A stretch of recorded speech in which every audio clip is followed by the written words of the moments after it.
Is dedicated to Yehuda Leib Shulman, a blessed memory. I would like to share with you today a Gemara in Brachos Daf Zayin Amud Beis 7b, which I've said here many times. The Gemara says as follows. The Gemara says, "Yom Shabara Kadosh Baruch Hu es olam." From the day that God created the world, Lo Haya Adam, there was no person. Shakar Adon, they called God Adon, our master, until Avraham Avinu came along. The Gemara then continues. The Gemara says that from the day that God created the world, Yom Shabar Kadosh Baruch Hu Sa'ilam, Lo Haya Adam Shahodil Hashem, until Leah came along and said, Apamod is Hashem. This time I thank God. And there's a third Gemara on Daf Lamed Aleph Beis 31b says that Amr of Eliezer, Yom Shabar Kadosh Baruch Hu Olamo, Lo Haya Adam Shakar Kadosh Baruch Hu Tzvakos, Ad Shabas Chana v'Kar Tzvakos, until Chana came along and called God Tzvakos. Now, when our sages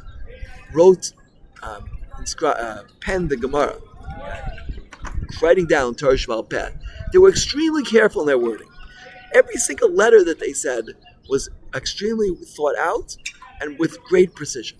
When they said in this Gemara, the Kadosh Baruch Hu, when God is called the Kadosh Baruch Hu, and Yom Shabara Kadosh Baruch Hu es Olam, it was with great precision and thought that those words were chosen. Specifically, that Yom, from the day Shabara that created Kadosh Baruch Hu es Olam.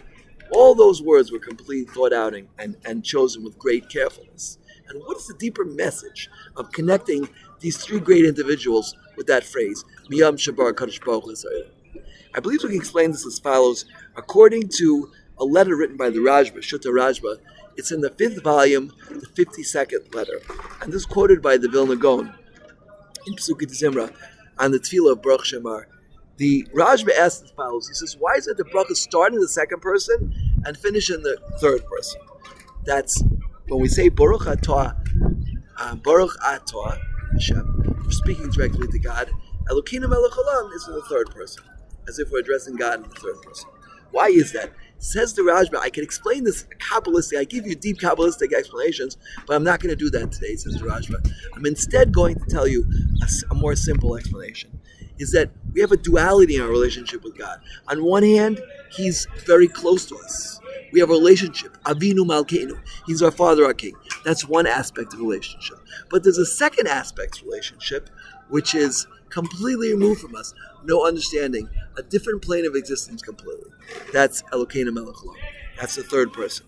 So every single blessing was written in the second person and the third person to instill within us the duality of our relationship. On one hand, very close, on the other hand, very far.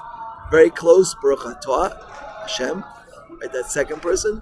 Very far, Elokeinu melech haolam, third person. Based on this, I think we get a deeper understanding of the Gemaras that I cited, and also of the month of Elul. B'yom Shabara Kadosh Baruch Hu es Olamo. When from the time God created the world, there was nobody. Right? Adon Olam Asher Bara. B'terem Kol Yitzir. Right? It's true, God was an Adon from the time He created the world. There was no one to call Him Adon. Yeah, no one called Him Adon. For sure, God was an Adon when He created the world. As we say, Adon Olam. Adon Olam Asher Bara. B'terem Kol Yitzir. Before anyone was created, but no one called Him Adam. No one blazed a path in life to find the truth of God's Adus, His rulership, until Avraham Avinu came along and called Him Adam. The same thing was about Leah, right? Of course, God was deserving of thanks for the good and for the bad, yeah. But no one actually did it until Leah came along, and when she had her fourth child, she realized, even though Vayar Hashem Kisnu Leah, that Leah had a difficult relationship with her husband. It was very hard for her, but that was terrible pain for her. But she had her fourth child. She had more children than anyone else. She realized that it was because of that suffering, because of the difficulties that she was having. That's why she got special kindness from God. And that she thanked God. She thanked God for something which looked bad, even though it was hard to have her suffering, of course. But because of that, V'yar Hashem Kisnu Leah, God saw that Leah was hated. V'yiftach es Rachman, and He opened up her womb, even though she was barren. God gave her children. That was the second level. That was Hodah, and that's what the name Hashem Yud Kei Vav Kei Yud Kei Vav Kei, which is Hoy Hoy Via. Hashem is above time. We're trapped in time. We only see the moment now, but God was, and will be. He's above time, and therefore He could do something which looks bad now, but is really good. And finally, Tzvakos, Chana came along and called God Tzvakos, just like God is the host of many, many legions. He gave me a child as well. And she threatened God, the Gemara says. Hatiach dvarim klapi mala. She said, God, give me, you must give me children. For other individuals, this might have been audacity. Chana was allowed to do it because of his exalted level. As we spoke about here, she touched on Keter, she touched on Avraham, and she reached a very, very high level of tefillah. The highest level of tefillah, where tefillahs are definitely answered. These three great individuals changed the world. The world, which was initially Kadosh Baruch Hu, which God was completely removed. He was Kadosh. He was removed, as the word Kadosh means separated, removed, as Tosa says in Kedushin. A woman, Kedushin is called because you take a woman and you move her from the pool of the rest of the world and you sanctify her. A man sanctifies her to herself. That's the act of Kedushin, of marrying a woman. Right? Kadosh Baruch Hu is separate from the rest of the world. Baruch Hu, says the Vilna Gaon, means that he's separate, he's a separate entity. That's the third person. Hashem Yisbarach created the world as a Kadosh Baruch Hu. He was separate and removed. Right?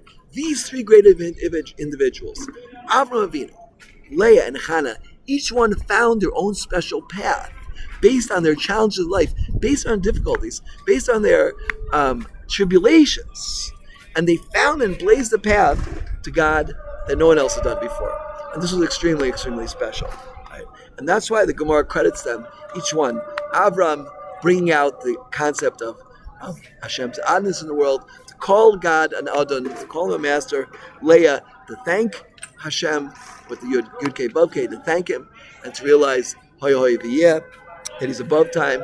And finally Chana, Tzvakos, to realize that he's the host of all legions. Just like he created so many legions, create children for every woman, even if she's bad. It's interesting to note, all three, Avram, Leah, and Chana, they were all barren, and they all had children. Their special prayers enable them to have children in this world, and each one his own way. Avram calling God an Adon,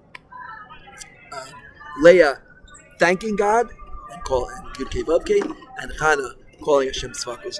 Each of these three great individuals blazed their own path and achieved greatness based on that. And all of us have that special path.